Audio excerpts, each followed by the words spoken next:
Êxodo 2, de 11 a 25, diz assim, acompanhe comigo. Certo dia, sendo Moisés já adulto, foi ao lugar onde estavam seus irmãos hebreus e descobriu como era pesado o trabalho que realizavam. Viu também um egípcio espancar um dos hebreus. Correu o olhar por todos os lados, não vendo ninguém, matou o egípcio e o escondeu na areia. No dia seguinte, saiu e viu dois hebreus brigando. Então perguntou ao agressor: por que você está espancando o seu companheiro? O homem respondeu: quem o nomeou líder e juiz sobre nós? Quer matar-me como matou o egípcio? Moisés teve medo e pensou: com certeza tudo já foi descoberto. Quando Faraó soube disso, procurou matar Moisés, mas este fugiu e foi morar na terra de Midian. Ali assentou-se à beira de um poço. Ora, o sacerdote de Midian tinha 7 filhas. Elas foram buscar água para encher os bebedouros e dar de beber ao rebanho de seu pai. Alguns pastores se aproximaram e começaram a expulsá-las dali. Moisés, porém, veio em auxílio delas e deu água ao rebanho. Quando as moças voltaram a seu pai Reuel, este lhes perguntou: por que voltaram tão cedo hoje? Elas responderam: um egípcio defendeu-nos dos pastores e ainda tirou água do poço para nós e deu de beber ao rebanho. Onde está ele? Perguntou o pai a elas. Por que o deixaram lá? Convidem-no para comer conosco. Moisés aceitou e concordou também em morar na casa daquele homem. Este lhe deu por mulher sua filha Zípora. Ela deu à luz um menino, quem Moisés deu o nome de Gerson, dizendo: sou imigrante em terra estrangeira. Muito tempo depois, morreu o rei do Egito. Os israelitas gemiam e clamavam debaixo da escravidão, e o seu clamor subiu até Deus. Ouviu Deus o lamento deles e lembrou-se da aliança que fizera com Abraão, Isaque e Jacó. Deus olhou para os israelitas e viu a situação deles. Vamos orar mais uma vez? Senhor nosso Deus, nessa noite, Pai, queremos ouvir a Tua voz. Queremos que o Senhor fale conosco. Queremos pedir que o Senhor toque o nosso coração. Queremos, ó Deus, ter uma experiência nessa noite contigo. E saber claramente o que o Senhor deseja de cada um de nós. Ajuda-nos, ó Deus, e abençoa a cada uma das pessoas que estão me ouvindo agora, que me ouvirão numa outra data, num outro momento. Abençoa-os. Em nome de Jesus. Amém.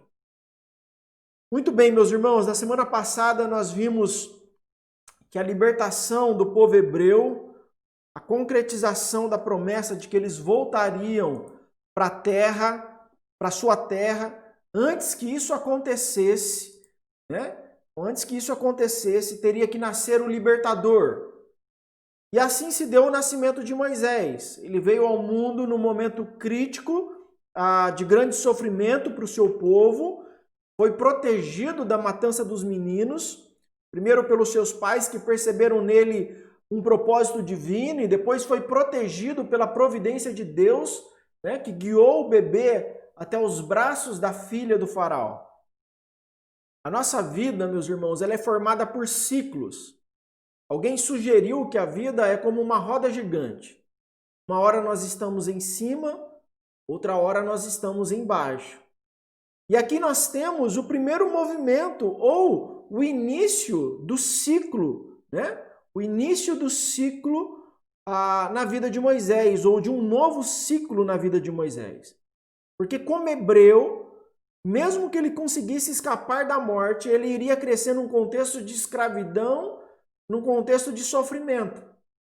Desde pequeno, ele teria que se acostumar com muito trabalho, pouco descanso, pouca comida. Mas agora, adotado pela filha do faraó, vivendo no palácio, ele iria desfrutar de todas as regalias de um reino próspero. Mas não somente Moisés agora tinha acesso a todos os aposentos do palácio do faraó. Não apenas comia da mesa do rei, ele também começou a ser preparado para ser um líder. O historiador da igreja, Flávio Joséfo, nos conta que o faraó não tinha filho ou não tinha herdeiro, não tinha nenhum filho do sexo masculino. Por isso Moisés estava sendo educado para o trono, para no futuro ser ele o novo faraó. É bem provável que seja verdade, porque Estevão, quando fala de Moisés em Atos 7, diz o seguinte para a gente, Atos 7, 21 e 22. Quando foi abandonado, a filha do faraó o tomou e o criou como seu próprio filho. Moisés foi educado em toda a sabedoria dos egípcios. Então eu queria falar um pouquinho sobre essa educação que ele recebeu. Comentaristas dizem que Moisés deve ter entrado para a escola superior do Egito aos 12 anos de idade, onde aprenderia ciências, artes, línguas, matemáticas e teologia. Né? Havia no Egito o Templo do Sol, que era um centro educacional. Alguns historiadores chamaram essa escola de Oxford do mundo moderno. Uma grande faculdade do mundo, do mundo antigo, né? Oxford do mundo antigo. Uma grande faculdade daquela época. Para vocês terem uma ideia, o Egito era um país grandemente desenvolvido. Até por volta de 1500 da nossa era, né, a própria Europa não sabia muito mais em geografia e astronomia do que os egípcios lhe tinham ensinado. Heródoto, um historiador grego do século V a.C., nos diz que os gregos aprenderam a contar com os egípcios. E foram eles que inventaram o calendário em 3000 a.C. As famosas pirâmides, elas foram erguidas segundo conhecimento astronômicos. A de Kelps servia de luneta astronômica, orientando os 4 pontos cardeais, e servia como um observatório nacional, passando por ela o meridiano, que divide a Terra em 2 partes perfeitamente iguais. Só para os irmãos terem a ideia do conhecimento egípcio naquele período.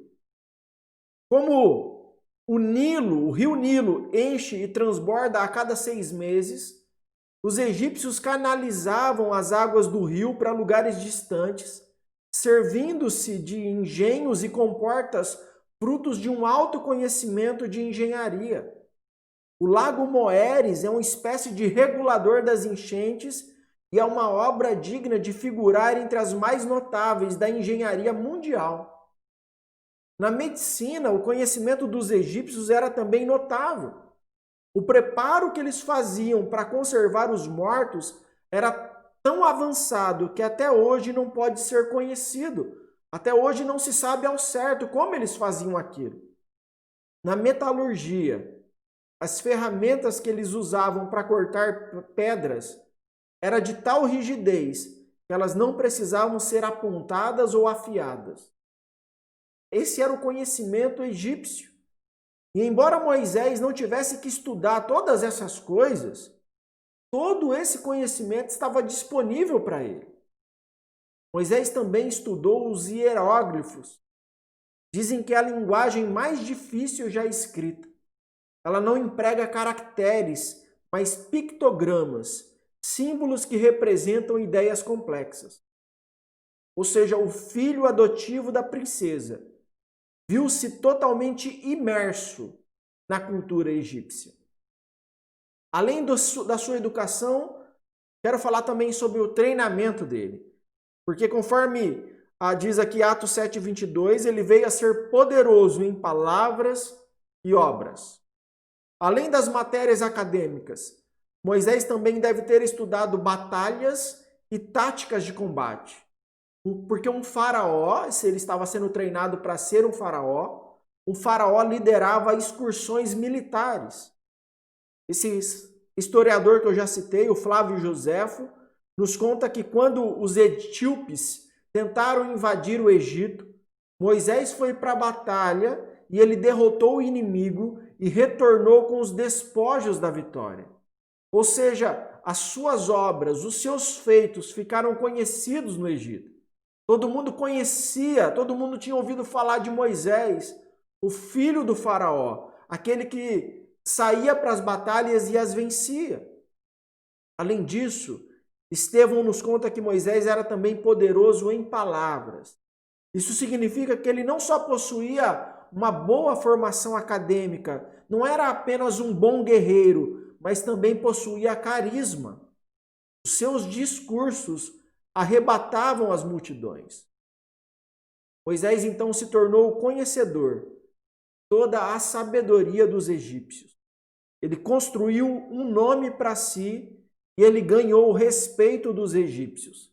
Ele era um líder competente e sábio. Era um líder inspirador. Resumindo, Moisés estava preparado para o trono. Ele tinha por volta de 40 anos. Mas lembra da nossa vida como ciclos? Pois é. Esse momento inaugura uma segunda fase na vida de Moisés. Tudo indica que Moisés já tinha sido chamado para ser o libertador do seu povo. A sua mãe talvez lhe dissera como Deus o tinha preservado no cesto no Nilo.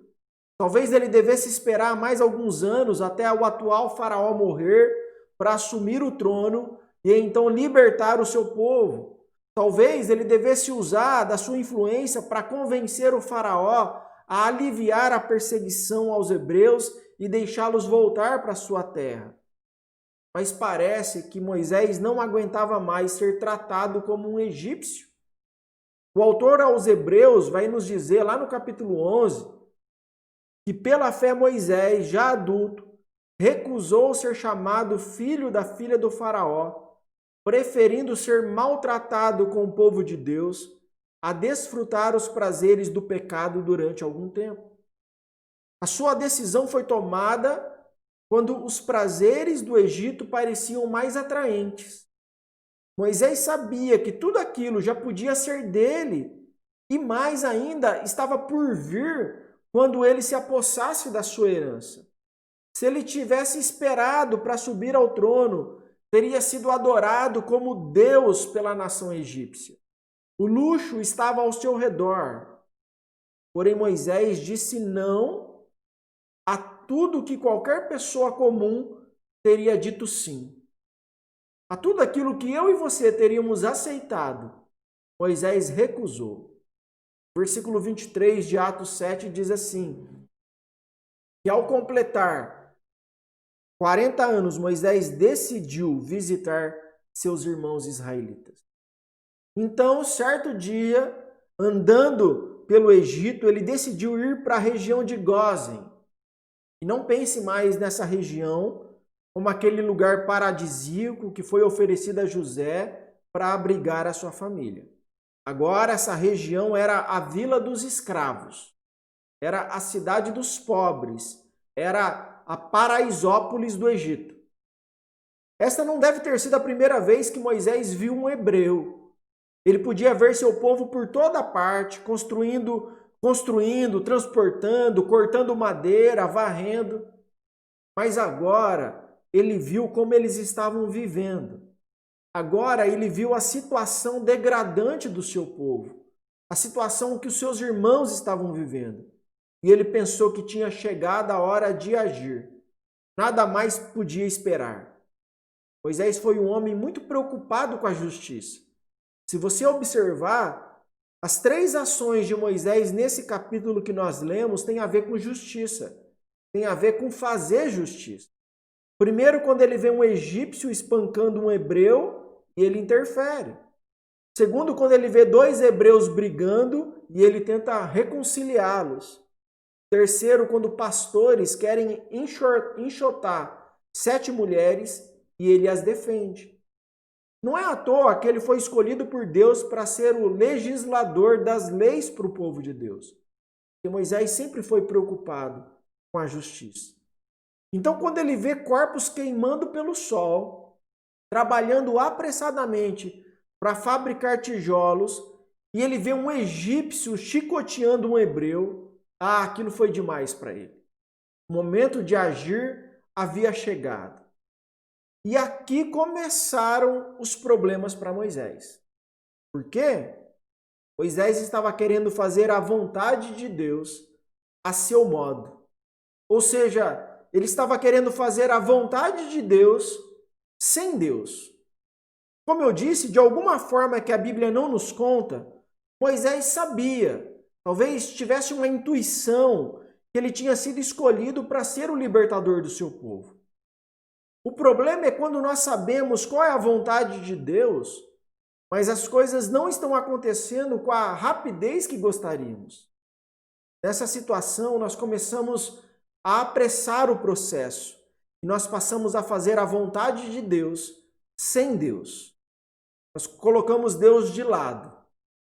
Então, o primeiro princípio que eu quero destacar para a gente nessa noite, baseado aqui nessa história, nesse evento na vida de Moisés, é que muitas vezes a ansiedade ela pode dificultar os planos de Deus. Moisés, desejoso de cumprir a vontade de Deus, pronto para fazer grandes coisas para Deus, ele apressou uma situação que trouxe enorme dificuldade para a sua vida. Veja o versículo 11. Certo dia, sendo Moisés já adulto, foi ao lugar onde estavam seus irmãos hebreus e descobriu como era pesado o trabalho que realizavam. Viu também um egípcio espancar um dos hebreus. Moisés, aquele homem que valoriza a justiça, não poderia ver o que estava acontecendo com os hebreus e ficar quieto e fazer de conta que não estava vendo. Ele não poderia presenciar aquele espancamento e deixar as coisas passar e ignorar. O plano de Moisés de libertação dos hebreus estava começando.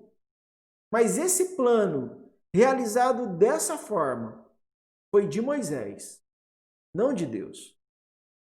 Foi um plano pessoal de Moisés. Meus irmãos, a vontade de Deus para a nossa vida, ela tem um tempo para se realizar. Ela tem um quando específico para se cumprir. E esse tempo de Deus não é o nosso tempo. Não é a nossa vontade. Não é quando nós queremos. E todas as vezes que nós não controlamos a nossa ansiedade, sempre que nós nos tornamos impacientes, inquietos e tomamos decisões precipitadas, nós trazemos dificuldades para a nossa vida. Trazemos problemas, trazemos situações difíceis. Às vezes, você que é jovem, você sabe que você não recebeu o dom do celibato, né? Você tem desejos, então você quer namorar, você quer casar, você quer constituir uma família. E esse é o plano de Deus para você mesmo. É isso que Ele quer para a sua vida. Mas aí você faz 20 anos e nada de namorada. Faz 30 e nada. Está chegando aos 40 e nem sinal de que vai ter casamento tão cedo. E aí você, tomado pelo impulso, você pega a primeira menina que te olhar, sem conhecê-la direito, e se casa, ou então vai morar junto, ou então começa um namoro impróprio. Sabe o que você está fazendo? Trazendo dificuldade para a sua vida. É isso que você está fazendo. Você está apressando as coisas. Você está fazendo as coisas no seu tempo e não no tempo de Deus. E você vai trazer dificuldades. Você não quer esperar o tempo de Deus. Você achou que Deus era incapaz de te dar uma esposa ou um marido e você então saiu à procura de uma, né? Você saiu por aí pelo mundo procurando uma esposa. E já que a que apareceu não é cristã, vai essa mesmo, porque se você recusar esta, você corre o risco de ficar solteiro. Não é assim que muitas vezes os jovens pensam? Agora você não sabe disso ainda, mas você está trazendo dificuldade para a sua vida, trazendo problemas, tribulação. Vou dar um exemplo bíblico disso. Deus havia prometido a Abraão que ele seria o pai de uma multidão, mas a sua esposa era estéril. E além do mais, ele e a sua esposa já eram velhos. Mas Abraão confia em Deus e ele espera. Ele espera 1 ano, ele espera 2 anos, ele espera 10 anos. E aí então, tomado pela ansiedade, sem paciência para esperar mais, ele toma a sua serva Agar e tem com ela Ismael. Mas não era ainda o tempo de Deus. Filho da promessa não viria de uma escrava, viria de Sara, da sua esposa. Abraão foi precipitado e se passaram mais 15 anos até o nascimento de Isaac. A promessa foi feita a Abraão quando ele tinha 75 anos e Isaac nasceu quando ele tinha 100 anos. Nesse intervalo de tempo, nasceu Ismael. Ismael como fruto da ansiedade de Abraão. Ismael como fruto de alguém que não conseguiu esperar mais. Ismael é fruto de alguém que não esperou Deus agir e falou, eu vou dar uma forcinha, eu vou dar uma mão para Deus. Nasceu Ismael. E Ismael se tornou um problema. Ele se tornou uma nação rival a Israel.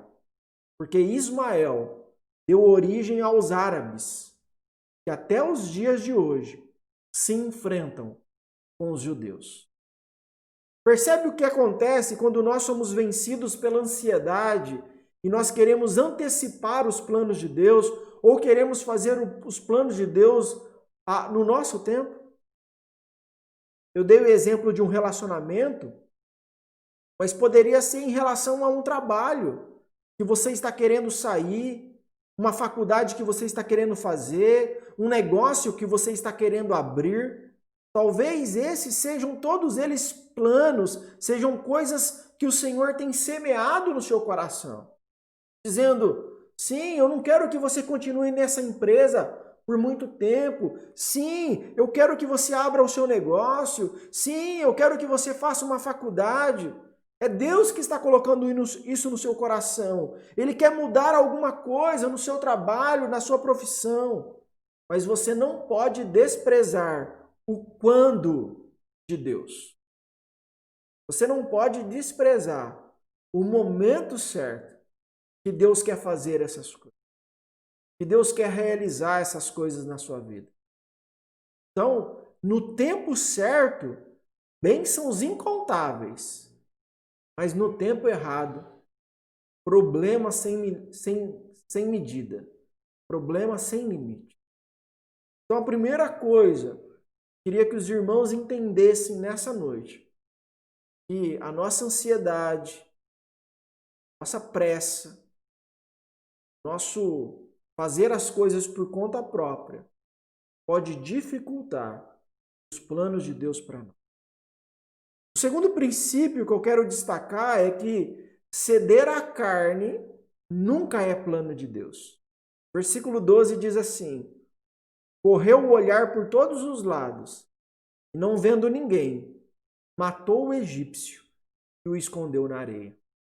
Moisés, ansioso para agir, ele mata o egípcio que agredia o seu irmão hebreu. Moisés não deve ter pensado que a sua atitude foi cruel. Ele não se via como um assassino, mas como alguém que estava defendendo a justiça. Ele não via o seu ato como um erro, mas como uma necessidade.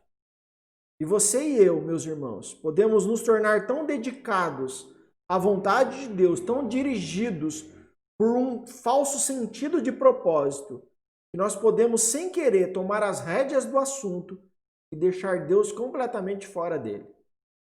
Imagine que no seu trabalho tem um colega que atrapalha a equipe. Ele enrola para fazer o trabalho, ele fala mal dos supervisores, ele cria confusão entre os colegas. E aí você, querendo o melhor da empresa, desejando um ambiente mais saudável de trabalho, resolve procurar o seu superior e denunciá-lo, contar tudo o que está engasgado na sua garganta. As suas intenções são boas, mas o seu método, a sua fofoca, o seu fuxico, talvez não sejam apropriados. Muitas vezes isso acontece com alguém delatando o seu superior porque acha que trabalha melhor, porque sabe mais e que aquele lugar na empresa deveria ser seu e não dele. E talvez isso seja verdade. Talvez de fato você é superior ao seu encarregado, ao seu chefe. Mas a forma de chegar àquela posição não é você tirando o outro do caminho. Não é você puxando o tapete dele. Não é dessa forma. Não é desse jeito. Por isso que eu queria dizer para a gente é que Deus não somente nos dá o onde nós vamos chegar, mas ele também quer nos dizer como chegar. Quando ele mostra para a gente os planos dele para a gente, diz, é ali que eu te quero, é assim que eu quero fazer com você, é isso que eu quero lhe dar. Ele também quer nos mostrar como a gente vai chegar lá. Não é mostrou para a gente o objetivo final e agora a gente faz do nosso jeito. Não. Ele quer nos guiar até lá. Ele quer nos levar até lá. Os propósitos de Deus não se manifestam para nós apenas mostrando qual é o alvo, mas nos instruindo também qual é o processo, qual é o meio. Deus não diz apenas quando fazer, mas ele também diz o que fazer. Em outras palavras, não importa apenas o fim, mas também os meios. Então, se no princípio anterior eu destaquei que há um quando de Deus que nós precisamos esperar, nesse princípio eu quero destacar que há também um como de Deus que deve ser levado em conta. Há um quando e há um como de Deus para nós. Interessante que Moisés olhou para um lado, olhou para o outro, mas não olhou para cima. Não olhou para Deus. E porque ele não buscou em Deus os conselhos de quando e como libertar o seu povo, ele derramou a sua ira assassina sobre o egípcio e em seguida tentou ocultar o corpo, esconder o resultado da sua ação. Todas as vezes que o conselho de Deus, o tempo de Deus são negligenciados, e nós agimos para manobrar as coisas, nós agimos por conta própria, nós terminamos encrencados. E a nossa tentativa é de, em seguida, encobrir as coisas, ocultar aquilo que aconteceu. Você vai lá e conta para o seu chefe o que o seu colega fez, mas você fala para o seu chefe, mas não fala que eu falei. Ou seja, a gente quer encobrir, a gente quer ocultar, a gente quer esconder. E preste atenção numa coisa. Toda vez que você precisa esconder alguma coisa, encobrir alguma coisa, é porque você não fez como Deus gostaria. Você fez por conta própria. Você fez por tua conta e risco. E quando nós cedemos a nossa carne e não fazemos como Deus espera, as consequências das nossas ações sempre nos perseguem. Muitos anos atrás, eu assisti um filme chamado Eu Sei o que Vocês Fizeram no Verão Passado. Um grupo de jovens que atropela sem querer um andarilho e depois ocultam o corpo dele para ninguém ficar sabendo. E o filme todo é esse andarilho matando um a um aqueles jovens. Moisés, tão inteligente, tão bem preparado, não soube enterrar um cadáver. Mas mais tarde, quando Deus tomou o controle da situação e Moisés agiu de acordo com o tempo de Deus, Deus soube enterrar os egípcios. Deus sepultou todos eles no Mar Vermelho. Quando Deus participa, o trabalho sai. Mas todas as vezes que nós fazemos as coisas no nosso tempo, na nossa força e pulando os princípios, nós nos damos mal. Meus irmãos, o terceiro princípio, o último princípio que eu quero compartilhar com vocês, quero destacar nessa noite, que os nossos fracassos não mudam os planos de Deus. Moisés pensa que o egípcio está enterradinho, que ninguém viu o que aconteceu e que ele estava fazendo nada mais, nada menos do que aquilo que foi chamado para fazer, libertar o seu povo. E aí então o versículo 13 e 14 diz que no dia seguinte ele saiu e viu dois hebreus brigando. Então perguntou ao agressor, por que você está espancando o seu companheiro? O homem respondeu, quem o nomeou líder e juiz sobre nós? Quer matar-me como matou o egípcio? Moisés teve medo e pensou, com certeza tudo já foi descoberto. O seu assassinato é descoberto e a notícia chega ao faraó que tenta matar Moisés. Porque ficou claro para o faraó que aquele filho adotivo da princesa, mostrou que estava do lado dos hebreus, não do lado dos egípcios. Moisés então precisa fugir para não ser morto.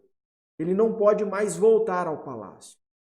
Além disso, ele percebeu que o seu próprio povo não o aceita como libertador. Veja o que diz Atos 7:25. Ele pensava que seus irmãos compreenderiam que Deus o estava usando para salvá-los, mas eles não compreenderam. Por que será que Moisés voltou à cena do crime, aquele mesmo lugar onde tinha matado um egípcio? Ele voltou para dar continuidade ao seu plano. Ele havia provado a sua lealdade aos hebreus quando ele matou um egípcio. Deveria ter ficado claro de qual lado ele estava. E agora ele voltou para reunir as tropas. Iria começar a rebelião contra o faraó. Mas a sua surpresa foi encontrar dois hebreus brigando. E ele tenta mostrar aos dois que o inimigo não era o seu irmão hebreu. O inimigo são os egípcios. Mas o que ele ouve é: quem o nomeou juiz, líder e juiz sobre nós? Ou seja, o seu povo não compreendeu. Na verdade, Moisés também não compreendeu. Porque ele pensava que Deus o estava usando. Não estava. Naquele momento, não estava. Não era o tempo de Deus. Daquele jeito, assassinando o egípcio, não. Não era o meio de Deus. Não era a forma de Deus fazer. E ser odiado pelo faraó era compreensível. Mas ser rejeitado por quem ele arriscara a vida causou uma ferida que levaria anos para sarar em Moisés. Ele sentiu-se traído por seu próprio povo. Pior, sentiu-se traído pelo Deus que ele pensou que o abençoaria por sua disposição em arriscar tudo o que tinha por causa do seu povo. Conforme a descrição de Hebreus, Moisés foi pela fé ajudar seu povo, crendo que Deus confirmaria a sua decisão. Mas embora tenha feito o que pensou ser o que Deus queria, ele foi levado ao fracasso e à humilhação. Ou ele não havia entendido a vontade de Deus, ou Deus simplesmente não merecia a sua confiança. Moisés então foge para Midian, vai se estabelecer lá, vai arrumar outra profissão, vai formar família e não vai mais querer saber de ser libertador. Mas apesar de toda essa confusão em que Moisés se meteu, por causa dele não respeitar o quando, por causa dele não respeitar o como do Senhor, por causa de tudo isso, ainda assim, os planos de Deus continuavam intactos, continuavam firmes. O capítulo termina dizendo, versos 23 a 25, muito tempo depois, morreu o rei do Egito. Os israelitas gemiam e clamavam debaixo da escravidão, e o seu clamor subiu até Deus. Ouviu Deus o lamento deles e lembrou-se da aliança que fizera com Abraão, Isaque e Jacó. Deus olhou para os israelitas e viu qual era a situação deles. E aqui nesses versos, é o autor bíblico dizendo para nós: chegou o tempo de Deus. Agora ele vai agir. Agora ele vai cumprir as suas promessas. Agora ele vai estabelecer a sua vontade. Agora ele vai realizar os seus planos. Nós podemos trazer problemas e confusão para a nossa vida, sempre que nós não esperamos o quando e não agimos de acordo com o como de Deus. Mas isso não muda os planos de Deus. Em outras palavras, nós não podemos atrapalhar os planos de Deus. Nós trazemos dificuldades para a nossa vida quando nós não respeitamos o tempo certo de Deus e a maneira que Deus quer agir. Quando nós, ansiosos, atropelamos as coisas, nós trazemos dificuldades para nós, mas nós não atrapalhamos os planos de Deus. O plano de Deus era tirar o seu povo do Egito e levá-los à terra prometida. O plano de Deus era usar Moisés como instrumento para isso. Mas Moisés arrumou uma confusão. Ele foi rejeitado, ele trouxe consequências desastrosas, ele teve que fugir. Mas Deus ainda vai libertar o seu povo e Moisés ainda vai ser o instrumento de Deus. Meus irmãos, eu queria encerrar mostrando como que um outro libertador seguiu o quando e o como de Deus e por isso teve sucesso naquilo que foi designado a fazer. Quando Jesus entrou no mundo, a Bíblia diz que foi na plenitude dos tempos, ou seja, no tempo designado por Deus. Não foi nem adiantado e nem atrasado. Foi no tempo certo. Jesus, embora soubesse desde sempre que ele era o libertador dos homens, ele esperou 30 anos para que ele desse início ao seu ministério, aos seus ensinos e às suas manifestações de poder. Porque não era a qualquer tempo. Havia um tempo específico de Deus para essas coisas acontecerem. E embora fosse difícil para Jesus ver as pessoas escravas do pecado, ele aguardou o tempo de Deus para começar a agir. E houve sobre Jesus pressões e mais pressões para que ele expulsasse os romanos de Israel e assentasse no trono de Davi.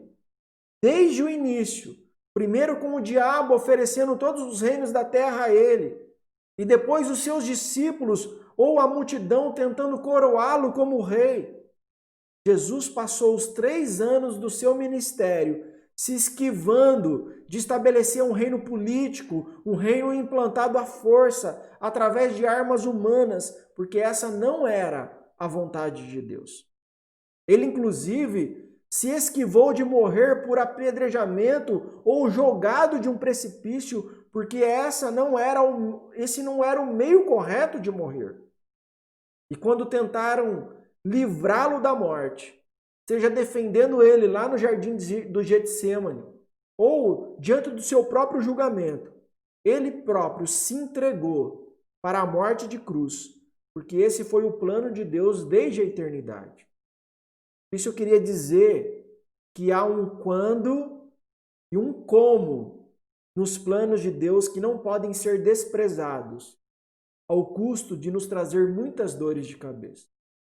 Mas mesmo quando por ansiedade e por ceder os desejos da carne, nós não agimos de acordo com o plano de Deus e fazemos que a nossa vida vire uma enorme confusão, os planos dele não podem ser frustrados. Os planos dele continuam intactos. Nós não atrapalhamos os planos dele. Nós trazemos confusão para a nossa vida. Quero fazer algumas perguntas, meus irmãos, na verdade 2 perguntas aqui, para você refletir nessa noite, ao final dessa mensagem. Primeira pergunta que eu quero fazer é: você está sabendo esperar o quando? Você está sabendo esperar o quando? Ou você não vê a hora de agir? Não vê a hora de tomar a decisão? Não vê a hora de fazer o que precisa ser feito? Cuidado. Muito cuidado. Porque isso vai trazer dificuldades para a sua vida. Às vezes nós achamos que nós precisamos fazer algo, senão Deus não age. É um grande engano a gente pensar isso.